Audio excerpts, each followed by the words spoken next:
Salut tout le monde, aujourd'hui une petite vidéo sur les couveuses artisanales. Alors, couveuse artisanale, déjà, comment ça se passe? Déjà, normalement vous avez une partie basse là que je vais enlever. Hop. Vous avez un bac rempli d'eau pour avoir de l'humidité.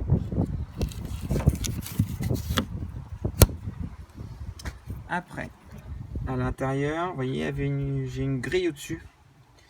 Voilà, un petit bout de grillage sur des tasseaux, pour pouvoir mettre les œufs. Au milieu, on voit des contrôleurs d'humidité et de température. Un ventilateur de PC 12 volts et des ampoules. Ok, donc là, sur le côté, j'ai mon thermostat, le STC 1000, un contrôleur d'humidité. Là, vous voyez, j'ai 50%. Là, j'ai un transformateur pour le ventilateur, parce qu'il faut un transformateur de 12 volts. Et donc là, j'ai deux arrivées. Alors, je vais vous expliquer pourquoi j'ai deux arrivées. Hop, et là, j'ai des trous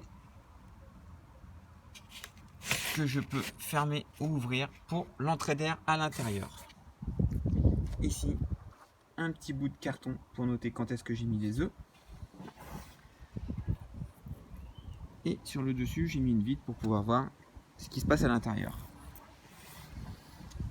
Ok, donc le ventilateur PC, c'est un 12 volts et il faut le mettre sur un transfo qui va avec. Ça vous coûte 12 euros. Hein, entre le ventilateur et un transfo, hein, vous en trouvez facilement sur eBay, un truc chinois, ça va arriver 12 euros, c'est le max. Deux ampoules, allez, 1 euro de chaque. Un contrôleur 5 euros. Et ça, le STC 1000, trouvez un à 10 euros sur Amazon. Voilà. Donc là, en gros, moi dans ma couveuse, je peux mettre allez, une trentaine d'œufs, mais c'est juste que moi, quand je mets 12 œufs dedans, je veux que quand les poussins ils éclosent, et ben qu'ils aient de la place. Voilà. Là, le thermomètre médical, il va servir à vérifier la température, qu'elle corresponde bien au thermostat électronique, pour vérifier que ça se dégrade pas et que voilà, il n'y a pas un problème de dérèglement. Moi, j'ai mis deux ampoules. Là, j'ai une ampoule qui est branchée en direct et là, une ampoule qui est branchée au thermostat. Alors, pourquoi j'ai fait ça?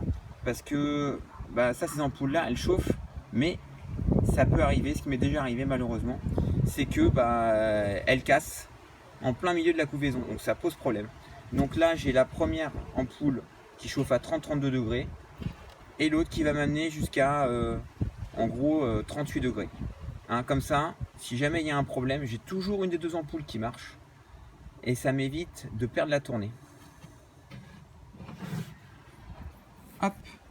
Donc là, je vous rappelle que en gros, pour les poules, on va être en gros à 37,8 degrés au départ et 37,2 pour les 3 derniers jours de mémoire.